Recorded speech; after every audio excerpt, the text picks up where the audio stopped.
Gentlelady from Georgia, Ms. McKinney. Oh, thank you, Mr. Chairman. Mr. Secretary, I watched President Bush deliver a moving speech at the United Nations in September 2003, in which he mentioned the crisis of the sex trade. The president called for the punishment of those involved in this horrible business. But at the very moment of that speech, Dyncorp was exposed for having been involved in the buying and selling of young women and children. While all of this was going on, Dyncorp kept the Pentagon contract to administer the smallpox and anthrax vaccines and is now working on a plague vaccine through the Joint Vaccine Acquisition Program. Mr. Secretary, is it policy of the U.S. government to reward companies that traffic in women and little girls? That's my first question. My second question, Mr. Secretary, according to the Comptroller General of the United States, there are serious financial management problems at the Pentagon, to which Mr. Cooper alluded. Fiscal year 1999, 2.3 trillion missing. Fiscal year 2000, 1.1 trillion missing. And DOD is the #1 reason why the government can't balance its checkbook. The Pentagon has claimed year after year that the reason it can't account for the money is because its computers don't communicate with each other. My second question, Mr. Secretary, is who has the contracts today to make those systems communicate with each other? How long have they had those contracts? And how much have the taxpayers paid for them? Finally, Mr. Secretary, after the last hearing, I thought that my office was promised a written response to my question regarding the 4 war games on September 11th. I have not yet received that response, but would like for you to respond to the questions that I've put to you today, and then I do expect the written response to my previous question, hopefully by the end of the week. Thank you, Representative. First, the answer to your first question is no, absolutely not. The policy of the United States government is clear, unambiguous, and opposed to the activities that you described. The second question. Well, how do you explain the fact that Dyncorp and its successor companies have received and continue to receive government contracts? I would have to go and find the facts, but there are laws and rules and regulations with respect to government contracts, and there are times that corporations do things they should not do, in which case they tend to be suspended for some period. There are times then that under the laws and the rules and regulations passed by the Congress and implemented by the executive branch, that corporations can get off of out of the penalty box, if you will, and be permitted to engage in contracts with the government. They're not generally not barred in perpetuity. This company was never in the penalty box. If you could proceed to my second question, please. The second question.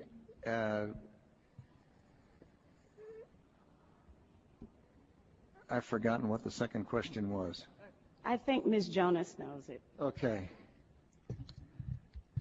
Thank you, Ms. McKinney. I appreciate the question. I appreciate your interest in our department's financial condition, and we are working very hard on that program. I've just come back recently. I understand that you're working hard on it, but my question was, who has the contract? How long have they had that contract, and how much money have we spent on it? In general, we spend about $20 billion in the Department on Information Technology Systems. The accounting systems are part of that. I can get you the exact number for the record of what we spend on our current, what we call legacy systems, and those that we're moving toward. And who has the contracts? That would be a multitude of individuals. Could you name some, please? Well, I think off the top of my head, well, I would rather not. I'd rather provide that for the record. That's not privileged information, is it? I'm sure it's not. Well, please. Yeah.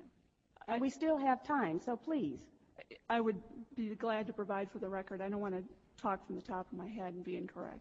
On your first question, I'm advised by Dr. Chu that it was not the corporation that was engaged in the activities you characterized, but I'm told it was an employee of the corporation, and it was some years ago in the Balkans that took place. It's my understanding that it continues to take place, and Is that right? Yes. Well, if you can give me information to that I'm effect. sure we you will. are interested in all of the information that I have, and I'll be more than happy to provide it to you. Good, thank you. But I would also like to get information from you. Okay. For example, the information that I just requested about who has those contracts. Let me assure the gentlelady that we'll make sure that this exchange of information takes place. And Mr. Secretary, if you can get back with us on the Dyncorp story, we'll get that to the gentlelady. Thank you, Mr. Chairman. We'll get back on both of the first two questions, but the Congresswoman has raised the other question twice now, and I'd like to have General Myers respond because you mentioned it in the last hearing, and I think it would be helpful to get the answer even though we're on red, if you don't mind, Mr. Chairman. General Myers, go right ahead. But I would like to have the answer in writing as well, as I thought my office was promised. Okay, I don't know about the promise, Congresswoman, but could you repeat the question to make sure I'm answering the right question? This is 9/11 question.